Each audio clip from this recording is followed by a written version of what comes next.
Historia de la salud en Colombia.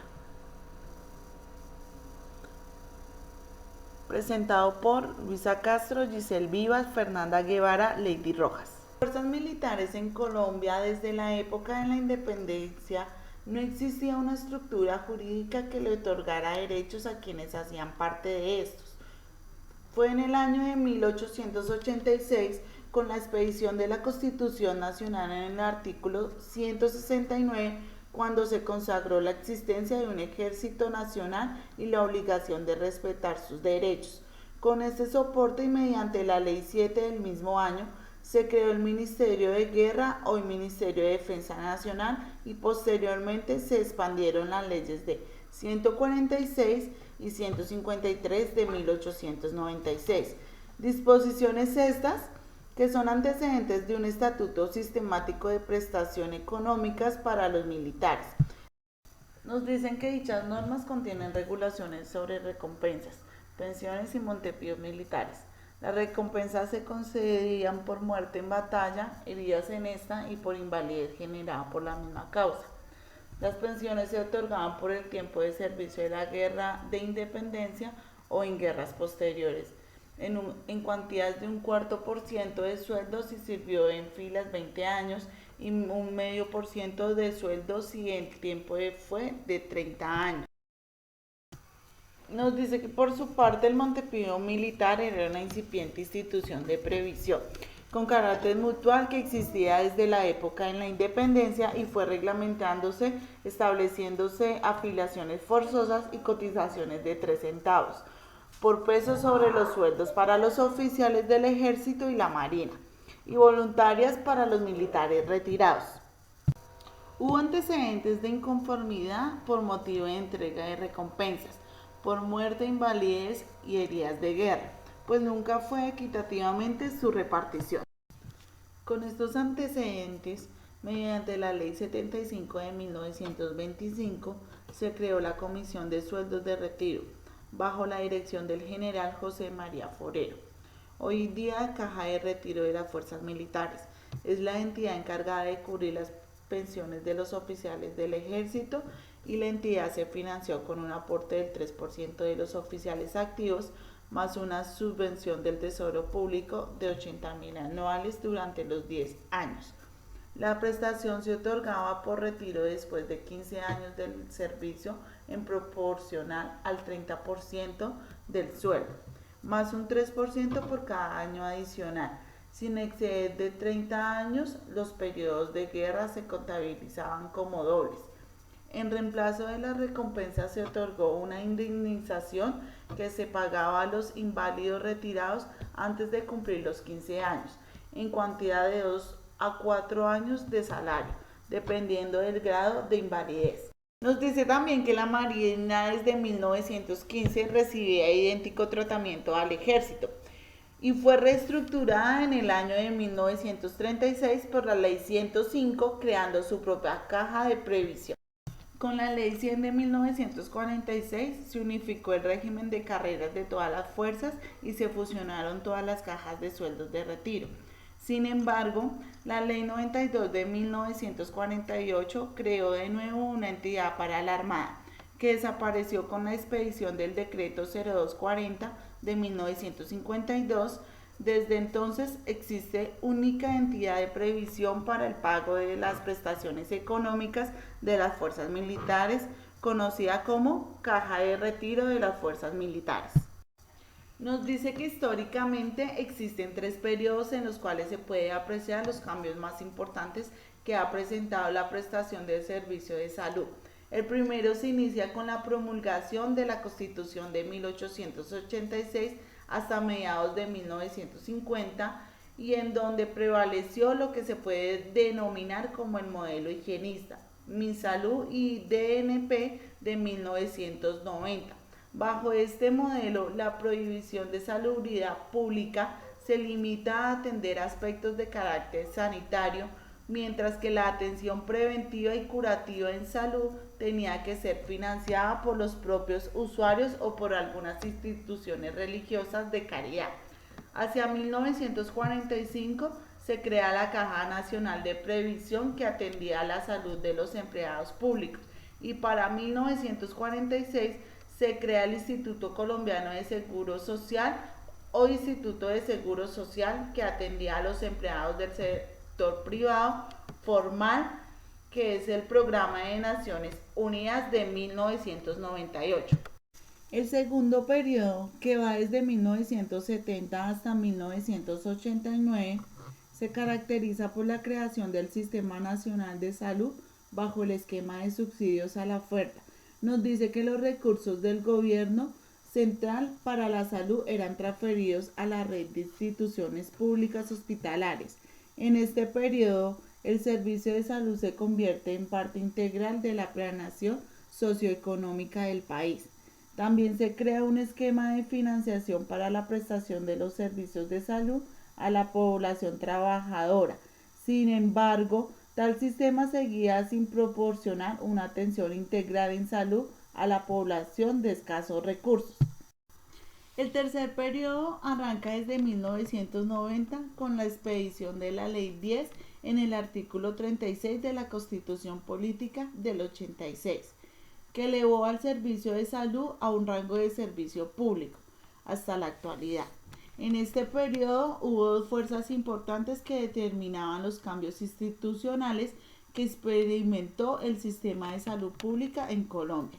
La primera es la Constitución Política de 1991, según la cual se declaró como un Estado social de derecho que consagraba la vida como un derecho fundamental e inviolable, en el artículo 11 de la Constitución Política de Colombia. De allí se deriva la obligatoriedad jurídica para la provisión de servicios de salud por parte del Estado de derecho fundamental. La segunda fuerza es el conjunto de reformas estructurales emprendido en gran ímpetu a partir de 1990 y que siguió los lineamientos del Consejo de Washington.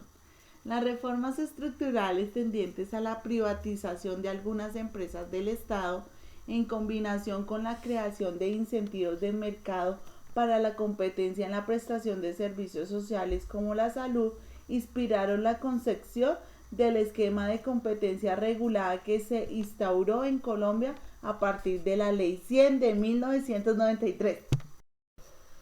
Ley 100 de 1993.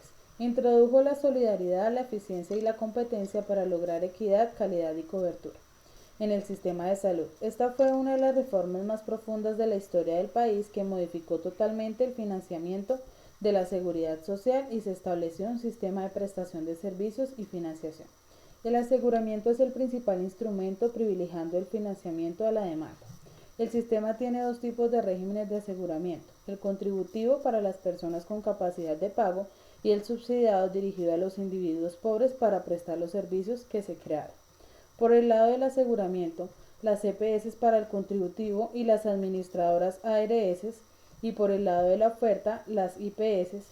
El sistema se financia con contribuciones de los beneficiarios del régimen contributivo, impuestos generales y rentas territoriales. Después de 15 años, es claro que esta reforma tiene impactos importantes sobre la salud y la calidad de vida.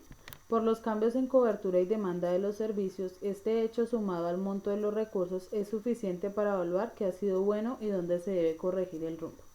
El nuevo sistema ha generado impactos positivos en el bienestar de los pobres. En la población infantil se redujo el porcentaje de enfermedades, aumentó la cobertura de vacunación y se mejoró el estado de salud al nacer. También hubo impactos positivos sobre el uso de servicios esenciales como las citas de prevención y controles pre- y postnatales. De manera importante se redujo el gasto de bolsillo entre la población pobre en casos de hospitalización y la compra de medicamentos. El régimen subsidiado incrementó el acceso a tratamientos para enfermedades costosas, afecciones cardíacas, cáncer, diabetes. Sin embargo, no se ha identificado impactos sobre la calidad de los servicios entre los más pobres.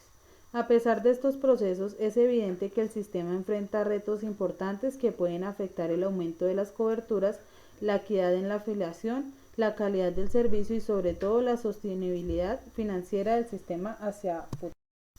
El sistema de salud en el país se desliga del artículo 48 de la Constitución Nacional, que está reglamentada en el segundo libro de la Ley 100 de 1993, expedida por el Congreso de Colombia, la cual estableció el sistema de seguridad social en el país y que además se ocupa de regular el sistema de pensiones.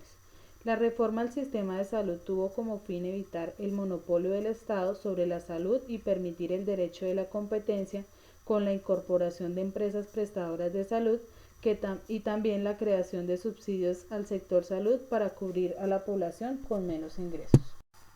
La Ley 100 de 1993, norma primordial del sistema de seguridad social integral, en Colombia ha tenido modificaciones mediante leyes expedidas por el Congreso de la República y en su componente de salud han sido las siguientes. Ley 1122 de 2007. Su objetivo, según se señala en el artículo primero, fue realizar ajustes al sistema general de seguridad social en Colombia, teniendo como prioridad el mejoramiento en la prestación de los servicios de salud a los usuarios. Ley 1438 de 2011. Según lo señala su artículo primero, tiene como objeto el fortalecimiento del sistema general de seguridad social en salud a través de un modelo de prestación del servicio público en salud y atención primaria que permita la acción coordinada del Estado, las instituciones y la sociedad para el mejoramiento de la salud y la creación de un ambiente sano y saludable. Ley 1562 de 2012. Se modifica el sistema de riesgos laborales y se dictan otras disposiciones en materia de salud ocupacional. La estructura del sistema en salud está compuesto básicamente por tres entes. El Estado actúa como ente de coordinación, dirección y control. Los aseguradores son entidades privadas que aseguran a la población, actúan como intermediarias y administradoras de los recursos que provee el Estado en forma de prima anual denominada UPC, unidad de pago por capitación. Son las entidades promotoras de salud EPS y las administradoras de riesgos laborales ARL. Los prestadores son las instituciones prestadoras de salud IPS, son los hospitales, clínicas, laboratorios, etc., que prestan directamente el servicio a los usuarios y aportan todos los recursos necesarios para la recuperación de la salud y la prevención de la enfermedad. Las entidades aseguradoras en el Sistema General de Seguridad Social en Salud y las entidades responsables de administrar los riesgos relacionados con salud por enfermedad general o por enfermedad y accidentes laborales son las entidades promotoras de salud EPS, que su función es organizar y garantizar la prestación de los servicios en salud que se encuentran en el POS, Plan Obligatorio de Salud, y son las responsables de la gestión de riesgos derivados de la enfermedad general o no ocupacional. Las administradoras de riesgos laborales ARLs son las responsables de cubrir los eventos derivados de riesgos ocupacionales o de trabajo, y todo empleador tiene obligación de afiliar a sus empleados a una ARL. Financiación del sistema. Para atención de lo relacionado con enfermedad general y con riesgos no laborales, el gobierno destina los recursos en salud, los cuales son manejados por el Fondo de Solidaridad y Garantía FOSIGA. La subcuenta de CAT subsidia el costo de las atenciones de las víctimas de accidentes de tránsito a través del SOAT y las víctimas de eventos catastróficos y terroristas. La subcuenta compensación financia el régimen contributivo mediante el pago de la UPC. La subcuenta de solidaridad recauda los recursos aportados por todos los actores del sistema con destino al régimen subsidiado y los recursos que administra la subcuenta, que tienen un objeto: permitir la afiliación de la población pobre y vulnerable. En conclusión, la Ley 100 de 1993 promovió la participación de los agentes privados en el aseguramiento y la provisión de servicios de salud bajo un esquema de solidaridad en las independientes con capacidad de pago, los pensionados y las familias de estos grupos. La financiación de la atención en salud para este régimen se realiza por medio de contribuciones obligatorias efectuadas por los empleadores y los empleados o pensionados. El segundo régimen, denominado régimen subsidiado, vincula a población vulnerable y pobre.